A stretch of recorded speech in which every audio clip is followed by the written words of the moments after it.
तो हम बोलेंगे पहले वाले डाइस पे 1 आया, दूसरे वाले पे 2 आया, तीसरे वाले पर 3 आया। यहां पर हम क्या बोलेंगे सर, पहले वाले पे 2 आया, दूसरे वाले पर 3 आया, तीसरे वाले पे 1 आया। आप ये जो पहला दूसरा तीसरा बोल पा रहे हो, this is because of dice are different. अब उसने बोला आइडेंटिकल है। आइडेंटिकल का मतलब है सर, अब की बार पहला दूसरा तीसरा आप समझ ही नहीं पाओगे कभी। आइडेंटिकल का मतलब है कि अगर एक पर 1, एक पर 2, एक पर 3 आया है, ये दोनों सेम कंसीडर होंगी। इनफैक्ट ये दोनों नहीं, ये वाली भी, ये सारी आउटकम सेम कंसीडर होंगी। आइडेंटिकल का मतलब ये है, क्योंकि अब की बार आप बाइफरकेट नहीं कर सकते।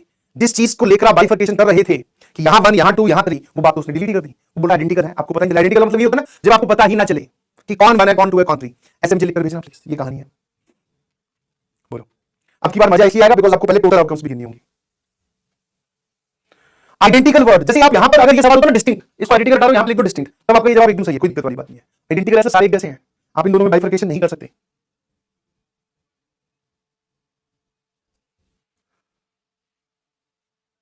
ठीक है, हाँ आ जाइए, मेरा ध्यान सुनना। पहले तो आप मुझे टोटल आउटकम्स बताओ। अब यहां पर थोड़ा दिमाग लगेगा प्लीज, बढ़िया सवाल है, क्योंकि सर जो रेगुलर हमारी अप्रोच होती है उस अप्रोच को इसने चैलेंज कर दिया। उसने बोला कि सारे डाइस आइडेंटिकल है, ठीक है सर। अब तीनों डाइस आइडेंटिकल होंगे, आउटकम किस किस प्रकार की हो सकती है? आउटकम किस किस प्रकार की हो सकती है?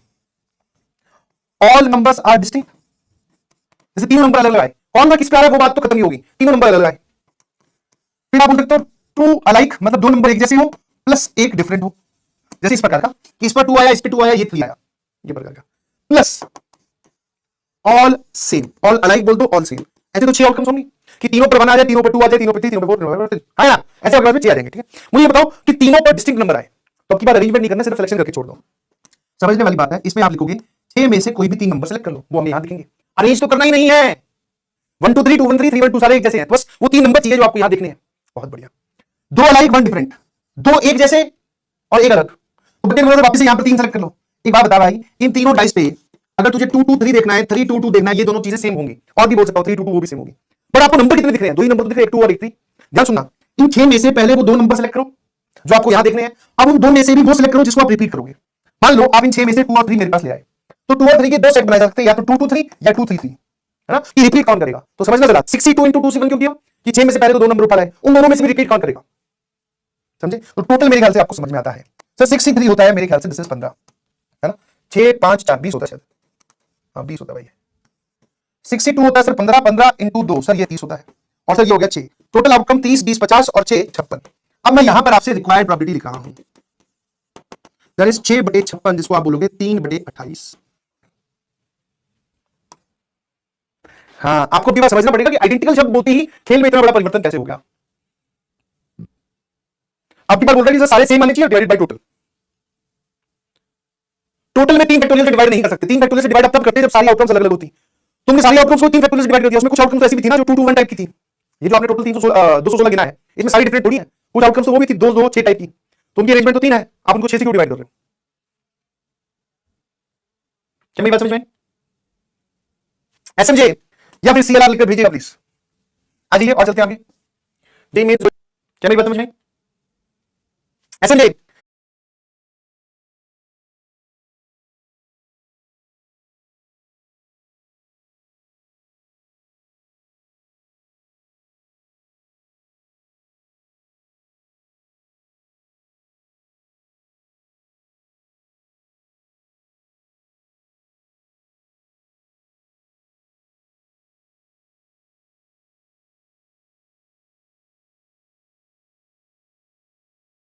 और चलते हैं आगे। जी मींस 2019 का सवाल है।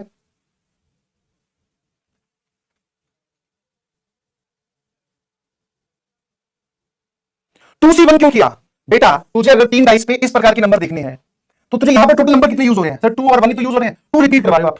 तो 6 में से कोई भी 2 नंबर उठा, जैसे तूने बोला सर 4 और 3 ले लो, मैंने ठीक है भाई। अब वो 4 और 3 यहां पर कैसे कैसे दिख सकते हैं? या तो 4 4 3 या फिर 3 3 4। अब अगर आप ये सोच रहे हो कि सर इसके करस्पॉन्डिंग ये भी दिख सकता है, तो ये आपका गलत है जी, क्योंकि ये और ये सेम है, आइडेंटिकल है ना। यहां पे आप ये बोलोगे 2 4 आ रहे हैं और 1 3 आ रहा है, यहां पर भी 2 4 आ रहे हैं और 1 3 आ रहा है। बट यस, यहां से यहां आते वक्त ये दो कॉम्बिनेशन क्यों बने कि रिपीट कौन कर रहा है, तो यहां तक पहुंचे 62 तरीके से, इसके आगे पहुंचोगे 2 C 1 तरीके से। आ जाइए please again the question of case making.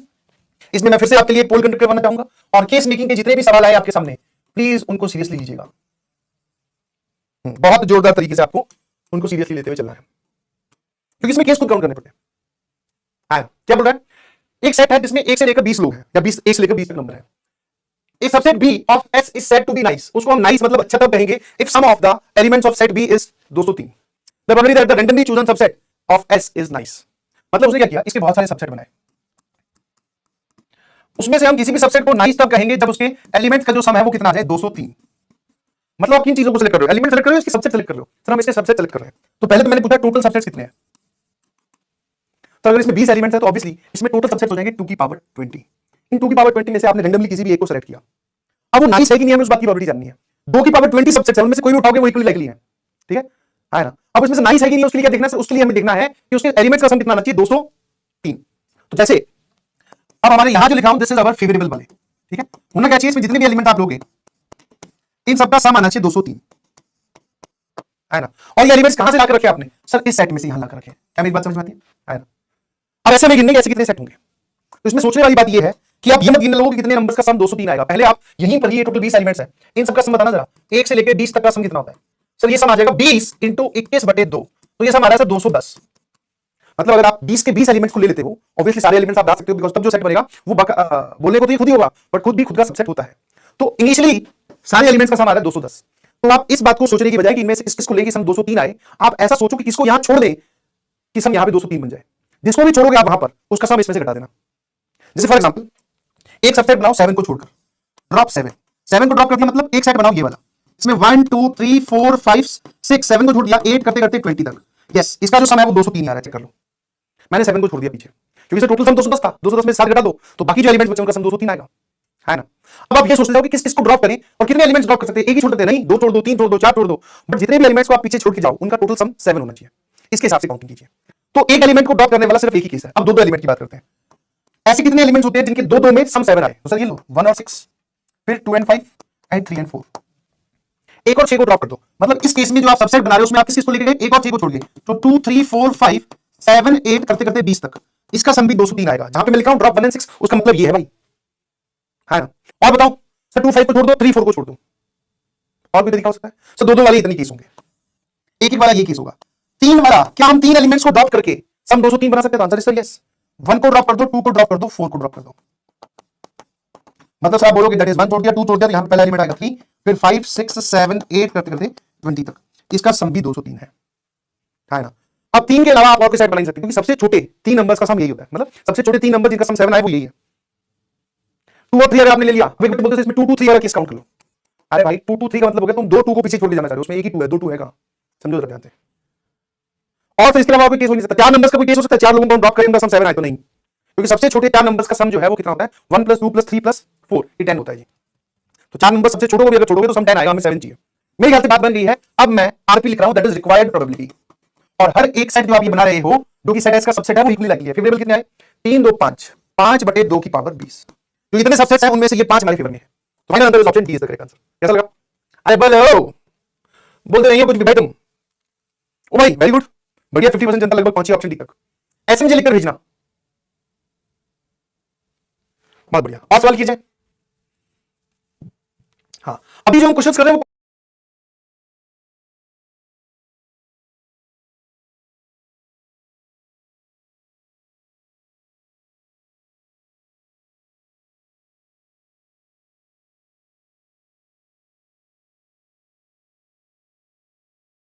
On the basic probability definition वाले सवाल, जिसमें पीएनसी या केस मेकिंग लग रही है। अभी हमने कोई भी ऐसी चीज नहीं पढ़ी है जो प्रोबेबिलिटी चैप्टर की हो। अभी हमने सिर्फ एक चीज पढ़ी कि फेवरेबल अपॉन टोटल, उसी का यूज करते हुए चल रहे हैं, और जितने भी सवाल हमारे सामने आ रहे हैं सर उसमें हर एक जो आउटकम है वो इक्वली लाइकली ही हमें मान के चलनी है, और ऐसी ही होती है वो, है ना। अगला सवाल ये रहा आपकी कंप्यूटर स्क्रीन पर, मतलब पढ़िए जो आपको समझ में आता है वो बताइए, फिर आगे बढ़िए, सिंपल सी कहानी है, क्योंकि लैंग्वेज वाइज आपको अलग अलग सवाल देने हैं मुझे।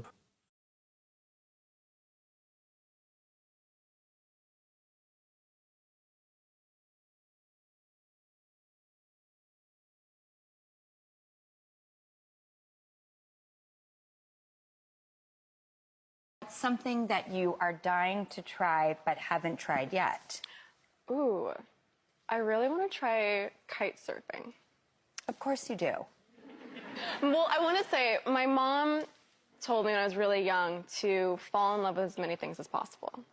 And I've always taken that to heart and been trying to try everything in life.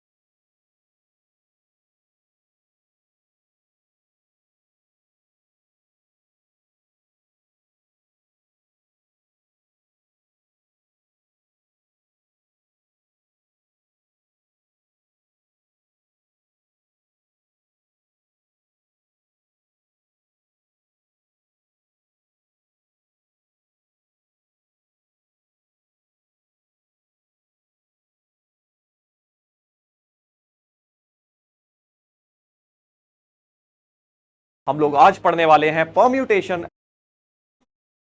बच्चे जेई का स्पेशली एडवांस्ड का एक one of the favourite topics है भाई, बहुत सवाल आते हैं। इस बार मैं एडवांस का पेपर देख रहा था, कम से कम 4 सवाल प्रोबेबिलिटी में थे, जिसमें सब में पीएनसी लग रहा था, राइट। और मेंस में तो भर भर के आते हैं, डायरेक्ट भी आते हैं पीएनसी, ऐसा नहीं है कि डायरेक्ट नहीं आते, परम्यूटेशन कॉम्बिनेशन के भी बहुत सवाल आते हैं मेंस में भी, एडवांस में भी कई बार, राइट। तो इसलिए इस चैप्टर को बेटा छोड़ के जाना तो बहुत बड़ी बेवकूफी है मेरे हिसाब से। जहां हम पूरा कोऑर्डिनेट ज्योमेट्री जैसे चैप्टर पढ़ने में 2-2 3-3 महीने लगा देते हैं, और उससे जितने क्वेश्चन नहीं आने उतने क्वेश्चन पीएनसी एंड प्रोबेबिलिटी को मिला के आ जाने, जो कि 2 ही चैप्टर हैं, राइट। तो अपने को ये समझना है कि वेटेज पॉइंट ऑफ व्यू से भी ये बहुत इंपॉर्टेंट चैप्टर है, अलजेब्रा का one of the most important chapters हम इसको कह सकते हैं। एंड या तो बहुत इजी लगता है या बहुत टफ, मीडियम नहीं लगता जनरली लोगों को। ये इजी इन द सेंस कि मजा आता है पढ़ने में, राइट। तो आपको भी अगर मजा आता है तो बहुत बढ़िया बात है, नहीं आता तो कोई बात नहीं यार, एक बार तुम वन शॉट देखो, तुम्हें मजा आ जाएगा। एक्चुअली यू विल फील कि भाई किस तरह से परम्यूटेशन कॉम्बिनेशन को पढ़ना है, किस तरह से हम इसमें सोचते हैं बेटा, क्योंकि ये बाकी चैप्टर से ना बड़ा डिफरेंट है। अभी तक तुमने क्या है 10th में 11th में ट्रिग्नोमेट्री तो चलो पढ़ी है, इसके अलावा तुमने अलजेब्रा पढ़ा है, a+b whole square, a+b whole cube, geometry वगैरह पढ़ी है, बट कभी काउंटिंग रिलेटेड इस तरह के चैप्टर को नहीं पढ़ा है। मुझे पता है तुम सोच रहे होगे सर हमें प्रोबेबिलिटी तो पढ़ा हुआ है, वो बहुत बेसिक लेवल का प्रोबेबिलिटी है, राइट। वो 9-10th में जितना होता है उससे कुछ हमें मिलेगा नहीं, हमें इसमें काफी डिफरेंट तरीके से पढ़ना होगा। चलिए तो स्टार्ट किया जाए भाई, स्टार्ट किया जाए। मैं तो बहुत एक्साइटेड हूं बेटा इस चैप्टर को लेकर, आई होप आप सब लोग भी उतने ही एक्साइटेड हैं। जाता है यार उसमें मोर और काफी सारी चीजें वैसे तो पढ़ेंगे, सारा चैप्टर ही करना है। फॉर्मेशन ऑफ ग्रुप्स नाम की एक चीज पढ़ेंगे, सर्कुलर परम्यूटेशन करेंगे, और डिस्ट्रीब्यूशन ऑफ डिस्लाइक ऑब्जेक्ट्स करेंगे, राइट। और साथ में हम डी अरेंजमेंट करेंगे, बहुत सारी चीजें करेंगे भाई। देखो बहुत छोटे छोटे काफी सारे सब टॉपिक्स हैं इस चैप्टर के अंदर, भर जाएगा। इससे बेटर है कि हम सारे बच्चों को कंफ्यूजन होता है सर परम्यूटेशन एंड कॉम्बिनेशन है क्या, नाम चैप्टर का है जो उसका मीनिंग तो पता होना चाहिए ना। परम्यूटेशन वर्ड का जो मीनिंग होता है, परम्यूटेशन का बेटा मीनिंग होता है, परम्यूटेशन वर्ड का मीनिंग होता है अरेंजमेंट, ठीक है जी, अरेंजमेंट, ठीक है। और कॉम्बिनेशन वर्ड का मतलब होता है सिलेक्शन, कॉम्बिनेशन का मतलब होता है सिलेक्शन।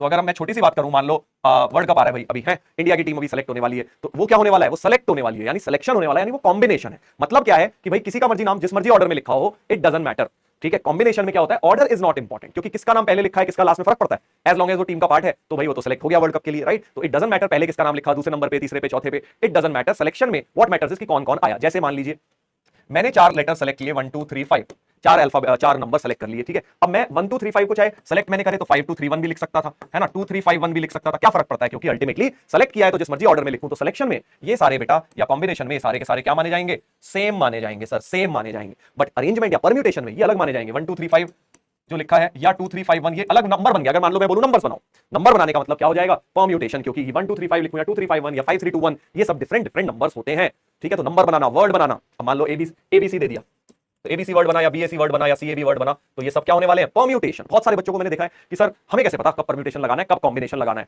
देखो यार सिंपल कॉमन सेंस लगता है यहाँ पे कि अगर आपको ये देखना है कि क्या उस चीज में ऑर्डर इंपॉर्टेंट है या नहीं, इस बात का जवाब अपने आप से पूछो। क्वेश्चन जब भी दिया जा रहा है कि भाई क्या ऑर्डर इंपॉर्टेंट है, मतलब किस ऑर्डर में लिखूं, क्या वो अलग अलग माना जाएगा, अलग अलग चीजें। इफ यस तो परम्यूटेशन लगेगी, इफ नो तो कॉम्बिनेशन लगेगी, ठीक है। जैसे एक एग्जांपल और देता हूं तुम्हें प्रैक्टिकल, वर्ड बनाना हो गया, नंबर बनाना हो गया, ये सब क्या है, परम्यूटेशन है, ठीक है। टीम सेलेक्ट करना, ठीक है, ये सब क्या हो गया, कॉम्बिनेशन हो गया। जैसे मान लीजिए एक और एग्जांपल देता हूं, अभी मैंने बताया वर्ल्ड कप में इंडिया की टीम सेलेक्ट हुई तो ये कॉम्बिनेशन है। बट अब अगर मैं बोलूं कि यार अब 11 प्लेयर्स खेल रहे हैं तो उसमें बैटिंग ऑर्डर क्या होगा, ठीक है। तो बैटिंग ऑर्डर में अब ऑर्डर इंपॉर्टेंट हो गया, क्योंकि भाई पहले जिसका नाम लिखा है वो पहले जाएगा ओपनिंग करने, है ना भाई। रोहित शर्मा का नाम पहले लिखा है तो पहले जाएगा। फिर तुम कहोगे भाई दूसरे नंबर पे शुभमन गिल का नाम आएगा, तीसरे नंबर पे सर तो हमें पता ही है विराट कोहली आएगा। बट अगर विराट कोहली का किसी ने 5वें नंबर पे लिख दिया तो तुम कहोगे ये क्या पागल आदमी है, विराट कोहली को इतनी नीचे खेलेगा क्या। तो वहां पे क्या हो जाएगा बेटा, वो परम्यूटेशन हो जाएगा, ठीक है। बट टीम में नाम जब तक है तब तक तुमने कुछ नहीं बोला, चाहे विराट कोहली का नाम लास्ट में भी लिख देते तब भी he was a part of the team। But जैसे ही मैंने उसका नाम ऊपर 1 2 3 4 5 में नंबरिंग में करके ऑर्डर में लिख दिया तो फिर वो परम्यूटेशन बन जाता है, ठीक है। तो बैटिंग ऑर्डर क्या हो गया, परम्यूटेशन का एग्जांपल हो गया। आई होप तुम्हें मोटा मोटा समझ आ गया कि परम्यूटेशन और कॉम्बिनेशन में मेजर फर्क क्या होता है। सिंपल सा है, परम्यूटेशन मतलब अगर निचोड़ बताऊं इस बात का, ऑर्डर इंपॉर्टेंट है, ऑर्डर इज इंपॉर्टेंट। तो परम्यूटेशन में ऑर्डर इज इंपॉर्टेंट, इंपॉर्टेंट मतलब अलग अलग ऑर्डर में लिखा तो अलग अलग चीजें मिलेंगी, ये अलग हो गए। बट कॉम्बिनेशन में ऑर्डर इज नॉट इंपॉर्टेंट, जैसे मर्जी लिख दो इन सबको सेम माना जाएगा, बस इतनी सी बात है परम्यूटेशन एंड कॉम्बिनेशन में फर्क। चलिए अब डिटेल में एक एक चीज पढ़ेंगे, बट उससे पहले एक बार फैक्टोरियल नोटेशन पढ़ लेते हैं, क्योंकि इस चैप्टर में क्या फैक्टोरियल वर्ड या चीज एक बहुत काम आएगी। काफी बच्चों को क्या है पहली बार पीएनसी पढ़ रहे होंगे तो फैक्टोरियल नहीं पता होगा क्या होता है। जैसे सिंपल भाषा में मान लो 5 फैक्टोरियल लिखा है, ये फैक्टोरियल का साइन होता है, 5 के साथ एक एक्सक्लेमेशन मार्क लगा दो, इसको 5 फैक्टोरियल बोला जाता है, ठीक है। 5 फैक्टोरियल का मीनिंग क्या होता है, 5 से लेके 1 तक का प्रोडक्ट, ठीक है। 5 फैक्टोरियल का मतलब क्या हो जाएगा, 5 × 4 × 3 × 2 × 1, जिसकी वैल्यू अगर आप देखोगे 120 आ जाएगी। सो इन जनरल भी लिख सकते हो। मान लो अगर मैं आपसे बोलूं 6 फैक्टोरियल तो 6 से लेके 1 तक का प्रोडक्ट हो जाएगा बेटा, और ये 6 × 12 6 720 आपका हो जाएगा 6 फैक्टोरियल। ऐसे करते करते तुम समझ गए। 10 फैक्टोरियल लिख दूं, 10 9 8 7 6 5 1 तक का प्रोडक्ट, 10 से लेके 1 तक का प्रोडक्ट, राइट। ऑब्वियसली नेगेटिव के फैक्टोरियल्स डिफाइन नहीं होते हैं। -1 का सर फैक्टोरियल क्या है, नॉट डिफाइंड। कोई बोले -2 फैक्टोरियल नॉट डिफाइंड, ठीक है भाई, हाँ सर समझ गया। और सर फ्रैक्शन के फैक्टोरियल, मान लो कोई बोल दे हाफ का फैक्टोरियल नॉट डिफाइंड, 0.3 का factorial not defined. So factorial सिर्फ किसके डिफाइंड होंगे, तुम बोलोगे नेचुरल नंबर्स के, बट होल नंबर्स के जीरो का फैक्टोरियल भी डिफाइन होता है। नेचुरल नंबर तो है ही, उसके अलावा होल नंबर में क्या आता है, जीरो भी आ जाता है, तो जीरो फैक्टोरियल भी डिफाइन होता है। जीरो फैक्टोरियल की वैल्यू क्या होती है, 1 होती है बेटा। सर ये क्या बात हुई, अभी देखेंगे। तो ये इंपॉर्टेंट बात है जो आपको याद रखनी है, जीरो फैक्टोरियल की वैल्यू 1 है। बाकी सब में तुम्हें कोई लर्न करने की जरूरत नहीं है, तुम्हें हो ही जाएगी जब इतने क्वेश्चंस करोगे, बट उसमें मेन फंडा लग जाएगा कि 1 से लेके 5 तक का product is 5 factorial. Similarly n factorial क्या हो जाएगा, 1 2 3 अप टू n तक का प्रोडक्ट, राइट। ऐसे n फैक्टोरियल डिफाइन हो गया। अब सर जीरो फैक्टोरियल 1 क्यों, अभी आएंगे वहां तक भी पहुंचेंगे हम डिस्कशन करते करते। देखो अब तुमने अगर एक बात नोटिस करी, क्या मैं ऐसे लिख सकता हूं कि 10 फैक्टोरियल को 10 इंटू 9 इंटू 8 अप टू 1 लिखूंगा, तो 10 फैक्टोरियल को क्या 10 इंटू 9 का फैक्टोरियल नहीं लिख सकता। हाँ सर लिख सकते हो, क्योंकि 10 अलग कर लिया, 9 फैक्टोरियल अलग कर लिया। सिमिलरली मान लो कोई 20 फैक्टोरियल कह रहा है, तो इसको 20 इंटू 19 फैक्टोरियल कर सकता हूं। कोई कहेगा नहीं सर और मैं अलग करूंगा, 20 इंटू 19 इंटू 18 फैक्टोरियल कर लो। बात एक ही है यार, तुम समझ गए, उसमें से जितने मर्जी नंबर हम बाहर निकाल सकते हैं। सो इन जनरल इसी चीज को अगर मैं जनरलाइज करूं, सो इन जनरल क्या हो जाएगा, n फैक्टोरियल को क्या लिख सकता हूं, इसमें से n कर लो बाहर, और बचा हुआ जो होगा वो n-1 का फैक्टोरियल बन जाएगा बेटा। आई होप ये बात आपको क्लियर है। जैसे कि मैंने 10 फैक्टोरियल को 10 इंटू 9 फैक्टोरियल, 10 इंटू पिछले वाले का फैक्टोरियल, वैसे ही n फैक्टोरियल को n इंटू n-1 फैक्टोरियल लिख सकते हो बेटा। ठीक है, इस तरह से चलेगी बात। कोई कहेगा n+1 फैक्टोरियल को क्या लिख सकता हूं, n+1 इंटू n फैक्टोरियल लिख सकते हो भाई, ऐसे लिख सकते हो। ठीक है भाई साहब, हाँ सर समझ गए। इस तरह से जनरलाइज कर दो यार। n+3 फैक्टोरियल को क्या लिख सकते हो, n+3 और n+2 भी अलग करना चाहते हो कर लो, और n+1 भी करना चाहते हो कर लो, अप टू n फैक्टोरियल। इस तरह से आप कोई भी इक्वेशन फॉर्म कर सकते हो बेटा फैक्टोरियल्स में। ठीक है, हाँ सर 2n-1 फैक्टोरियल को क्या लिख सकता हूं, सोच 2n- एक टर्म अगर अलग करूं और इससे पिछला एक घटा दे, पिछला मतलब एक सबट्रैक्ट कर दे, जैसे 10 में से एक सबट्रैक्ट किया 9 आया, 2n-1 से एक सबट्रैक्ट करूंगा तो 2n-2 फैक्टोरियल हो जाएगा। ऐसा कुछ बेटा बन जाएगा, राइट। आई होप तुम समझ गए हो बेसिक फंडा क्या है इस चीज का। तो इन जनरल मैं किसी भी फैक्टोरियल में से कुछ नंबर्स बाहर निकाल सकता हूं, और अगर एक थ्योरम आपको ये याद रखनी है तो बस ये वाली याद रख लीजिए, n फैक्टोरियल को n इंटू n-1 फैक्टोरियल लिख सकता हूं। बाकी मैं बहुत सारी चीजों में ट्राई कर सकता हूं ये चीज। चलिए तो अब वापस आते हैं सवाल पे कि सर जीरो फैक्टोरियल की वैल्यू क्यों 1 होती है। जीरो फैक्टोरियल तो सर 0 तक 1 का सम थोड़ी ना लेंगे, नहीं, जीरो फैक्टोरियल में वो डेफिनेशन नहीं लगेगी कि भाई 0 से 1 तक का सम, नहीं, नेचुरल नंबर में ही वो डेफिनेशन लगती है। मान लो 10 फैक्टोरियल है, 20 फैक्टोरियल, 100 फैक्टोरियल। अब देखो नेचुरली 100 फैक्टोरियल बहुत बड़ी वैल्यू आ जाएगी, सोच रहे हो 100 99, कोई तुमसे पूछेगा नहीं वैल्यू निकालने को, बट 100 फैक्टोरियल में हम उसे छोड़ देंगे बेटा, राइट। अब चलिए जीरो फैक्टोरियल क्यों होता है, तो देखो इस इक्वेशन में जरा n को 1 डालता हूं, क्योंकि ये वैलिड है हमेशा, है ना भाई। तो मैं क्या कर रहा हूं, पुट n इक्वल टू 1, तो लेफ्ट साइड में हो जाएगा 1 फैक्टोरियल, राइट साइड में 1 इंटू ये n-1 का मतलब क्या हो जाएगा, 0 फैक्टोरियल। तो 1 फैक्टोरियल तो 1 हो गया, क्योंकि 1 फैक्टोरियल का क्या मतलब है, 1 से 1 तक का प्रोडक्ट, 1 से 1 तक का क्या होता है 1 फैक्टोरियल, तो एक्चुअली 1 ही हो जाएगा। सो 1 फैक्टोरियल 1 हो गया, ये भी 1 into 0 factorial. So clearly 0 factorial की वैल्यू 1 आ गई बेटा, 0 फैक्टोरियल की वैल्यू बेटा 1 आ गई है, समझ गए ना। ऐसे तो ये प्रूफ हो गया 0 फैक्टोरियल का। तुम में से काफी लोग सोच रहे होंगे सर ये क्या अजीबोगरीब प्रूफ है और क्यों है सर इसकी काम, ऐसे तो सर -1 फैक्टोरियल भी डिफाइन कर देते, नहीं ठीक है। 0 फैक्टोरियल का काम है, इस चैप्टर में वी विल सी क्या काम है, आगे आपको समझ आ जाएगा। तो ये बात हो गई मोटा मोटा थोड़ा सा फैक्टोरियल्स के बारे में। अब फैक्टोरियल को ना कई बार जैसे मान लो n फैक्टोरियल मैंने ऐसे लिखा है, कुछ किताबों में ऐसे भी लिख देते हैं, this is also the sign of factorial. तो कंफ्यूज नहीं होना है सर ये क्या साइन हो गया, ये भी फैक्टोरियल का ही साइन होता है, but most commonly use sign है एक्सक्लेमेशन मार्क। ठीक है, तो अगर कभी ऐसा लिखा हुआ है 6 तो ये समझ जाओ 6 फैक्टोरियल यानी 720 ही होगा, इसका वैल्यू 720 ही होगा। चलिए तो अब इसका काम देखेंगे क्या है आगे, बट पहले हम थोड़ा सा परम्यूटेशन कॉम्बिनेशन के, देखो बिल्कुल बेसिक से शुरू किया है। जो बच्चे सोच रहे हैं ना कि सर बेसिक से है कि नहीं, बिल्कुल बेसिक से है। इनफैक्ट जो रिवीजन कर रहे होंगे वो सोच रहे होंगे सर इतना बेसिक सा जल्दी जल्दी कराओ आगे, बट बिल्कुल बेसिक से करना जरूरी है, क्योंकि बहुत बच्चों को मैंने देखा इसी में गड़बड़ होती है, ये नहीं पता इन फैक्टोरियल को n इंटू n-1 फैक्टोरियल लिख लेते हैं, पूरे चैप्टर में इसका काम आता है। चलिए देखेंगे क्या काम आएगा। अब हम क्या कर रहे हैं, इस चैप्टर का जो सबसे बड़ा सबसे मेन प्रिंसिपल है, principle of fundamental principle of counting, fundamental principle of counting. अभी आगे आ जाएगा, पूरा पेज में एक ढंग से लिखा हुआ है, मैं तुम्हें पहले समझा देता हूं ये प्रिंसिपल है क्या, समझ लो। लिखने के लिए एक स्लाइड आगे पूरी की पूरी आएगी। Fundamental principle of counting basically says, मान लीजिए एक एग्जांपल लेते हैं बहुत सिंपल सा, कि भाई मान लो तुम घर पे बैठे हो, तुम्हारे पास मान लो कि 5 शर्ट्स हैं, अलग अलग, ऑब्वियसली 5 अलग अलग शर्ट है। अब मैं अपना एग्जांपल नहीं ले रहा क्योंकि तुम कहोगे सर आपके पास तो एक ही है। अब सर एक ही है, जैसे एक ही नहीं है, मतलब बहुत सारी है और एक जैसी दिखती है, बट ये मानिए आपके पास जो शर्ट्स हैं पांचों डिफरेंट शर्ट्स हैं, डिफरेंट है सपोज, राइट। ठीक है सर 4 जीन्स मान लेते हैं, वो भी अलग अलग है, बिल्कुल अलग अलग जीन्स है। क्या बात है सर, मजा आ गया सर, है। चलो हाइपोथेटिकली मान लो यार है नहीं है, ये नहीं फर्क पड़ता, मान लेते हैं कि है हमारे पास। और ये मान लेते हैं कि 3 शूज भी हैं। ओहो सर ये तो बहुत अमीर आदमी लगता है, ठीक है। तो अब देखो मैं अगर आपसे बोलता हूं कि चलो शूज बाद में देंगे एग्जांपल, शर्ट और जींस के तुम कितने कॉम्बिनेशन या कितने पेयर बना सकते हो, तो भाई एक आदमी आएगा वो बोलेगा कि सर मैं पहली शर्ट S1 पहनूंगा और J1 पहनूंगा, 4 जींस है J1 J2 J3 J4, S1 से S5 है। कोई बोलेगा नहीं सर मैं S1 के साथ J2 पहनूंगा, कोई बोलेगा S1 के साथ J3, S1 के साथ J4, ऐसे ही S2 के साथ कोई बोलेगा J1, S2 के साथ J2, S3 के साथ S2 के साथ ही J3, S2 शर्ट 2 के साथ जीन्स 4। ऐसे अब तुम समझ गए बहुत सारे बन जाएंगे। कितने बनेंगे, कॉमन सेंस लगाओ, कॉमन सेंस अगर सर लगाए तो टोटल पेयर्स बन जाएंगे 5 into 4 20। समझ पा रहे हो ना? देखो 4 इसके साथ शर्ट 1 के साथ 4 शर्ट 2 के साथ 4 4 4 करके पांचों शर्ट के साथ करोगे तो 20 आ जाएंगे। आई होप समझ गए। 4 ये आए 4 ये आए, अगली शर्ट के साथ भी 4, अगली भी, टोटल 5 शर्ट है। सो बेसिकली ये कुछ भी नहीं है यार, फंडामेंटल प्रिंसिपल ऑफ काउंटिंग तुम ऑलरेडी फंक्शंस में, रिलेशन में पढ़ चुके हो। कार्टेशियन प्रोडक्ट में पढ़ा था कि नहीं? Cartesian product of two set में क्या होता है कि पहले सेट में ये और ये इसके सारे कॉम्बिनेशन लिखने होते हैं, हमें सारे के सारे पेयर बना के लिखने होते हैं। बिल्कुल सेम चीज कि अगर टोटल पेयर पूछा जाए 5 शर्ट और 4 जींस हैं तो 5 4 जा 20, कोई ऐसे लिखेगा नहीं, ऐसे लिखने जाऊंगा 20 तो पूरा पेज भर जाएगा। सीधे ओरली 5 × 4। अब ये नंबर मान लीजिए कोई कहता नहीं 5 नहीं है, मेरे पास 10 शर्ट है। कोई महा अंबानी जी के घर परिवार में आप जाते हैं और पूछते हैं तो भाई वो बोलता है हमारे पास 10 शर्ट है सर और हमारे पास 20 जींस है। अब बताइए अब कितने पेयर बनाएंगे? तो तुम समझ गए, कुछ नहीं करना, तुम्हें लिखना नहीं है। तुम समझ गए जितना ये नंबर है उसको मल्टीप्लाई कर दो, उसको मल्टीप्लाई कर दो बेटा 10 × 20, यानी अब इस भाई के पास 200 पेयर बन जाएंगे, 200 पेयर बन जाएंगे ऐसे।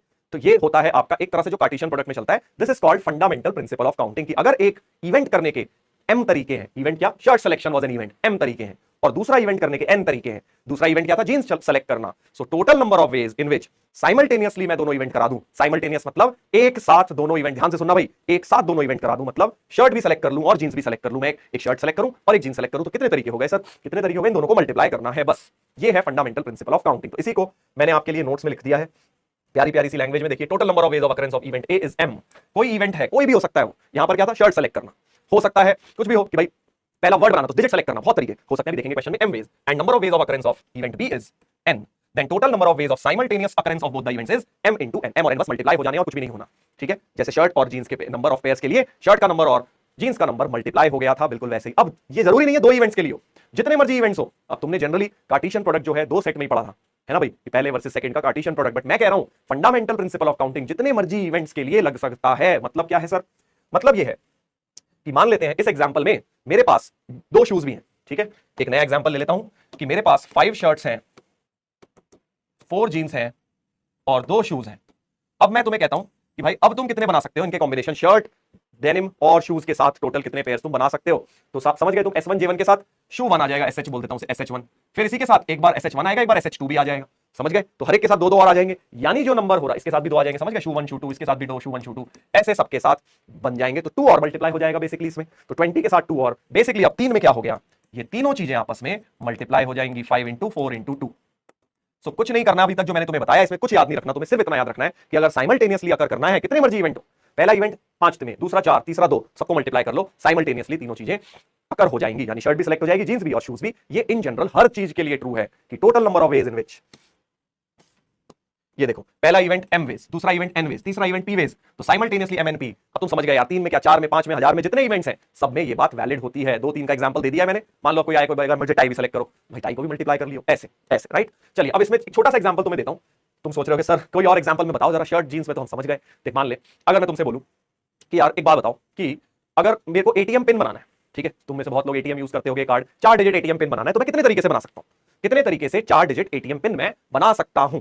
हाँ चलिए, तो बेसिकली अब एटीएम पिन बनाने के लिए क्या करना है? एटीएम पिन बनाने के लिए चारों डिजिट सेलेक्ट करनी है साइमल्टेनियसली, क्योंकि जैसे जैसे डिजिट सेलेक्ट होगी एक नया एटीएम पिन आ जाएगा। हाँ सर, तो पहली डिजिट इस बार क्या होगा? First event selection of first digit, ठीक है? पहली डिजिट कितनी तरह से सेलेक्ट कर सकते हो सर? 10 तरीके से, 0 से लेके 0 भी हो सकता है, 0 1 2 3 मेरा एटीएम पिन हो, मान लो हो ही सकता है ना? तो मैंने क्या बोला, एटीएम पिन बनाने के लिए कोई भी डिजिट हो सकती है, और ये दिया हुआ है 0 भी फर्स्ट डिजिट हो सकती है। सो पहली डिजिट कितनी तरह से सेलेक्ट हो जाएगी? 10 तरीके से। दूसरी डिजिट साइमल्टेनियसली, तुम्हें क्योंकि पिन बनाना है तो साइमल्टेनियसली चारों डिजिट सेलेक्ट करनी है, एक साथ चारों आनी चाहिए हमारे पास। दूसरी भी सब 10 तरीके से, तीसरी भी 10 तरीके से, चौथी भी 10 तरीके से, राइट? बिल्कुल वैसा ही हो गया कि शर्ट सेलेक्ट करने के 10 तरीके, जींस सेलेक्ट करने के भी 10 तरीके, चप्पल सेलेक्ट करने के भी 10, टाई सेलेक्ट करने के भी 10। सर चप्पल के साथ टाई पहनूंगा क्या? अरे यार मान लेना यार, मजाक की बात है, जैसा मर्जी कुछ भी दिमाग में आ गया बोल दिया मैंने, तो अब मल्टीप्लाई हो जाना चाहिए सब कुछ, समझ गया? तो अब total number of ATM pin कितनी पॉसिबल हो गई? 10 × 10 × 10 × 10, 10,000, 10,000, ठीक है? 10 की पावर 4। तो समझ रहा है ना कि एटीएम का पासवर्ड ऐसे नहीं कोई तुक्का मार के तेरा एटीएम गिर गया तो निकाल लेगा। 10,000 पॉसिबल पासवर्ड हो सकते हैं और उसमें से तेरा एक है, वैसे थोड़ी कोई भी यार पैसे चुरा लेगा तेरा एटीएम हो गया तो। इसीलिए डबल लेयर ऑफ सिक्योरिटी होती है एटीएम में, क्योंकि बहुत तरीके हैं इसके नंबर ऑफ एटीएम पिन्स बनाने के 4 डिजिट का। मैंने असम्पशन लिया पहली डिजिट 0 भी हो सकती थी, मान लो कोई कहे नहीं पहली डिजिट 0 नहीं रखनी, तो ये 9 तरीके से कर लेते हैं 0 के अलावा। 0 1 2 3 ऐसे 10 डिजिट होती है ना, 0 से 9, 1 से 9 डिजिट होती है, तो यहां 10 की जगह 9 कर देते बेटा। तो ये है फंडामेंटल प्रिंसिपल ऑफ काउंटिंग, ठीक है? ऐसे चलिए अब हम आ जाते हैं जल्दी से। तुमने शायद ये वाला एक फॉर्मूला देखा होगा, देखो सेट चैप्टर अगर पढ़ा है तो तुमने फॉर्मूला देखा होगा कि number of subset of a set containing n elements. किसी एक सेट में अगर एलिमेंट है तो उसमें 2 की पावर n सबसेट्स होते हैं। एक बार जल्दी से समझा देता हूं कि फॉर्मूला आया कैसे है ना। तुमने मान लो एक सेट दे दिया जिसमें 1 2 3 4 5 एलिमेंट है, तो तुम्हें नंबर ऑफ सबसेट पूछे जाते हैं तो तुम शायद ऐसा बोल देते हो 2 की पावर 5 सर, क्योंकि 5 एलिमेंट है तो 2 की पावर 5, 2 की पावर n फॉर्मूला होता है। इसका प्रूफ कई बार हमें नहीं पता होता, तो अब इसका हम प्रूफ देख लेते हैं पीएनसी के थ्रू। देखो सबसेट का मतलब तो समझते हो ना, इतना सब जानते हो यार सबसेट क्या होता है। जिन्होंने नहीं पढ़ा हुआ इतना भी बेसिक सेट जिन्हें नहीं आता वो अब इस प्रॉब्लम को छोड़ दे, क्योंकि ये उनके लिए जिन्होंने सेट पढ़ा हुआ है, ठीक है? अब देखो फर्स्ट एलिमेंट जो है इसको तुम सबसेट में या तो लोगे या नहीं लोगे, समझ गए? या तो लोगे वन को, या तो आप लोगे वन को, या तो टेक इट और डोंट टेक सबसेट के अंदर आएगा या नहीं आएगा। हाँ, तो वन के साथ डील करने के दो तरीके हैं, ऐसे टू के साथ डील करने के भी दो तरीके हैं, या तो उसको लोगे या उसको नहीं लोगे। तीन के साथ डील करने के भी दो तरीके, या तो लोगे या नहीं लोगे। और सबको साइमल्टेनियसली अगर डील करा, मतलब सबको इसके साथ भी इसको लिया नहीं लिया, इसको भी लिया नहीं लिया, सबसेट बनाने के लिए क्या है, सभी एलिमेंट्स को या तो लेना या नहीं लेना। तो सारे टू टू टू क्या होंगे, सो वन को आपका टू वेज हो गया, टू का भी बेसिकली या तो टेक इट और डोंट टेक इट फिर से टू वेज, एंड ऐसे ही थ्री का भी यू विल टेक इट और don't take two ways. So basically हर एक नंबर को दो दो दो तरीके से डील, वो यार फंडामेंटल प्रिंसिपल ऑफ काउंटिंग की। फर्स्ट डिजिट टू तरीके से, सेकंड डिजिट टू तरीके से, थर्ड डिजिट टू तरीके से, ऐसे टू टू टू कितनी बार आएगा, क्योंकि पांच एलिमेंट थे, टू टू टू पांच बार मल्टीप्लाई, टू की पावर 5 हो जाएगा बेटा। और इन जनरल क्या हो जाएगा, टू की पावर n, सो 2 into 2 into 2 into 2, ऐसे तुम्हारा n टाइम्स हो जाएगा। हर एक एलिमेंट को या तो लोगे या नहीं लोगे, लोगे या नहीं लोगे, ठीक है, सबसेट बन जाएगा। अब एक सवाल आता है सर, अगर इसको भी नहीं लिया, इसको भी नहीं लिया, इसको भी नहीं लिया, सभी को नहीं लिया तो क्या होगा, तो 5 आ जाएगा बेटा। 5 भी तो सबसेट होता है ना, हर एक सेट का तुमने लाइन सुनी होगी, 5 is a subset of every set. तो जब सभी को don't take don't take don't take किया होगा तो क्या मिला होगा, 5 which is a subset of every set. ठीक है, चलिए ये बात आगे आज के लेक्चर में बहुत लगेगी, इसलिए मैंने थोड़ा सा बता दिया है। चलिए coming back to fundamental principle of counting. So पहला सवाल इसमें देखते हैं क्या है। फर्स्ट क्वेश्चन जेईई मेन 2023 का ही उठा लिया सर, सीधे जेईई का। हाँ बेटा सीधे जेईई का। Number of veg strictly between, number of numbers strictly between 5000 and 10000।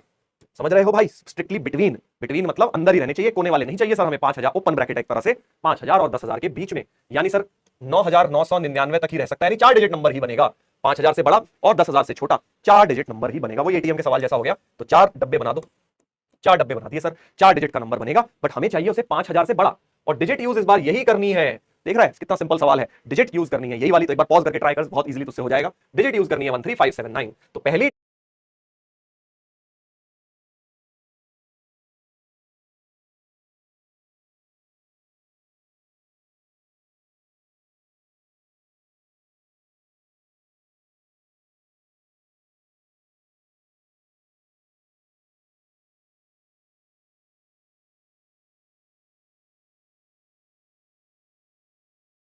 Digit कितनी तरह से ले सकता हूं, number of ways of the first event that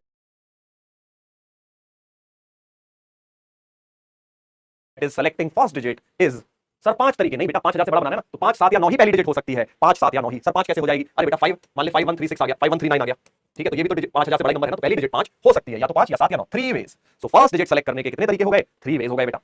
but अब इन्होंने एक और बात करी है, रिपीट नहीं करना है, विदाउट रिपीटिशन, मतलब रिपीट नहीं करना है बेटा। तो रिपीट नहीं करना सर, इसका मतलब अब जो डिजिट यहां आ गई वो दोबारा नहीं आ सकती। जैसे एटीएम वाले एग्जांपल में क्या था, आती रहे सर, दोबारा भी आ जाए कोई डिजिट। मेरे एटीएम का पासवर्ड है सर 0007 जेम्स बॉन्ड, से भी एक नंबर ऊपर है ना, तो 00 रिपीट हो रहे थे वहां। बट यहां पे वो कह रहा है नहीं, रिपीट मत करो यार, ऐसी 4 डिजिट नंबर बनाओ जिसमें ये डिजिट जो आ रही है वो एक बार आ गई तो दोबारा मत लेना उसे, डिजिट भी यही यूज करनी है और दोबारा भी नहीं यूज करनी।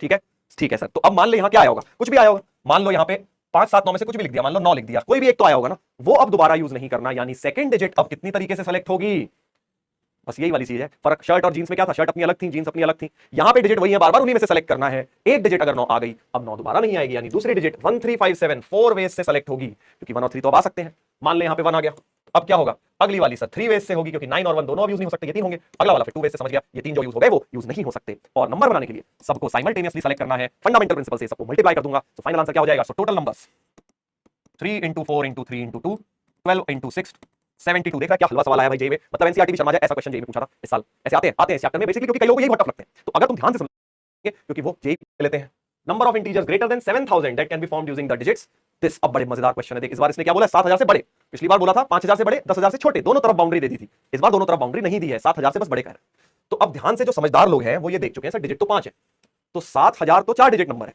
तो मैं 5 डिजिट नंबर बनाऊं कि 4 डिजिट नंबर बनाऊं, समझा क्या बोल रहा हूं मैं। केस 1 या केस 2 5 डिजिट नंबर, क्योंकि 5000 से बड़ा 5 डिजिट नंबर भी तो हो सकता है, 7000 से बड़ा तो 5 डिजिट नंबर भी हो सकता है, और मैं बना सकता हूं क्योंकि पांचों डिजिट यूज कर लूंगा तो 5 डिजिट नंबर भी बन जाएगा। या फिर case 2, case 1 it's a 4 digit number.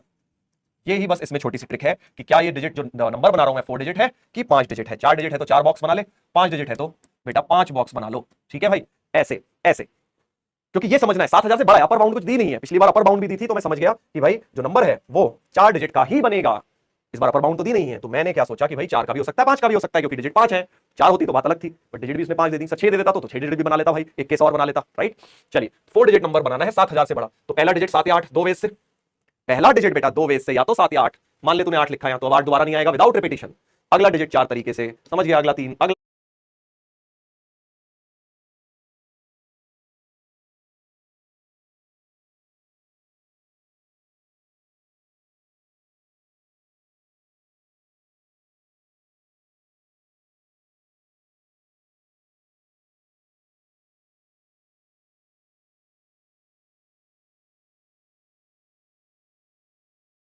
2 ये सब होगा मल्टीप्लाई, और केस टू क्या हो जाएगा? केस टू हो जाएगा सर कोई भी अगला तो ये या तो ये तो 9 ओ ये मैंने गलत लिख दिया 72 यहां पे कितना है भाई, कैलकुलेशन मिस्टेक कर दी, 8 6 48 है ना, ये तो 48 था, 120 प्लस 48, सो आंसर हो जाएगा 168 आंसर हो गया बेटा, बी ऑप्शन आ गया इसका। तो ज्यादा जल्दबाजी एक्साइटेड हो गया मैं, इतना इजी क्वेश्चन ऐसा हो जाता है, तुम्हारे साथ भी होगा एग्जाम में, केयरफुल रहना, ठंडे दिमाग से इसी को कहते हैं करना है क्वेश्चन, राइट। चलिए तो ये प्रॉब्लम भी हमारा हो गया सॉल्व, 2 जेई के सवाल से हमने स्टार्ट किया है अपनी गाड़ी को। अब हम जल्दी से अगला सवाल ले लेते हैं, नेक्स्ट क्वेश्चन।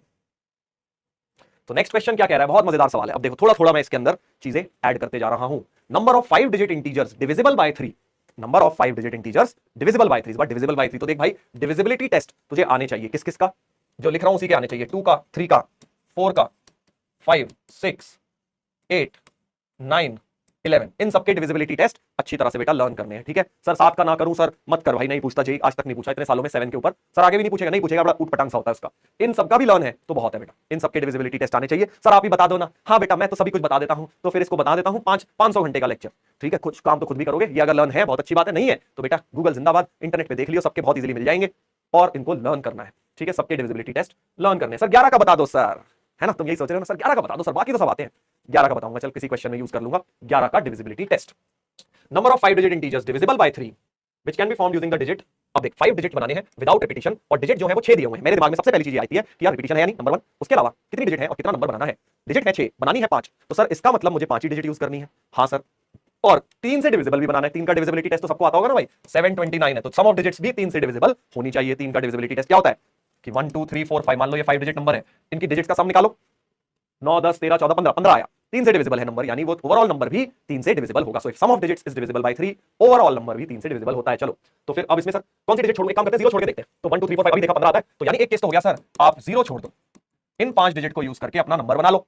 0 छोड़ा है हमने, तो केस 1 क्या लिया, 0 इज लेफ्ट आउट, सर 0 को हटा दिया, एक नंबर तो हटाना ही था, तो 0 को हटा दिया सर। अब तो कुछ सोच, 5 डब्बे बनाएगा, 5 जगह है, 5 वेज 4 वेज 3 वेज 2 1, समझ गया ना। तो 5 फैक्टोरियल वर्ड्स, 5 फैक्टोरियल यानी 120 नंबर बेटा इससे बन जाएंगे, 120 नंबर बन जाएंगे, समझ गया ना। 120 नंबर बन गए कब, जब 0 छोड़ा है, अभी पूरा नहीं हुआ सवाल, 0 छोड़ा तो 120, सर 120 कैसे आया, जल्दी जल्दी लिखना तुझे, ये नहीं फंडामेंटल प्रिंसिपल में फंसा हुआ है। पहला नंबर 5 वेज में, सर यहाँ 4 लिख दिया, मान लो, तो 4 के अलावा बचे हुआ 4 वेज, फिर बचा हुआ 3, फिर बचा हुआ 2, फिर 1, फिर सबको multiply because of fundamental principle. तो ये हो गया हमारा फर्स्ट केस। अब आ जाओ दूसरा केस कि सर अब क्या छोड़ूं, ऐसे सर कितने सारे केसेस बनाऊंगा। नहीं, बहुत ही मजेदार क्वेश्चन है कि अगर तूने 0 छोड़ा है, देख 0 छोड़ा है, बट अब तू 0 लाना चाहता है, कुछ और छोड़ना चाहता है, मतलब 0 लाना चाहता है, एक तो एक ही छोड़ सकता है, कॉमन सेंस कैसे लगता है। अब अगर 0 आएगा और कुछ जाएगा, तो भाई 0 के आने से कुछ सम में फर्क तो पड़ेगा नहीं, क्योंकि 0 तो 0 है, वो तो ऐड में एडिशन में कुछ वैल्यू दे नहीं रहा। तो अगर 15 था सम, और अगर 0 को लाओगे, 0 लाओगे तो कुछ उसका योगदान तो है नहीं, बट जो जाएगा वो क्या होना चाहिए, सोच के देखो एक बार पॉज करके। बड़ा मजेदार कॉन्सेप्ट है कि जो बाहर जाएगा नंबर, वो क्योंकि सम ऑफ डिजिट 15 था, सिर्फ 3 ही बाहर जा सकता है, सोच के देख ले। केस 2 क्या होगा, 3 इज नॉट टेकन, मतलब 0 आया और 3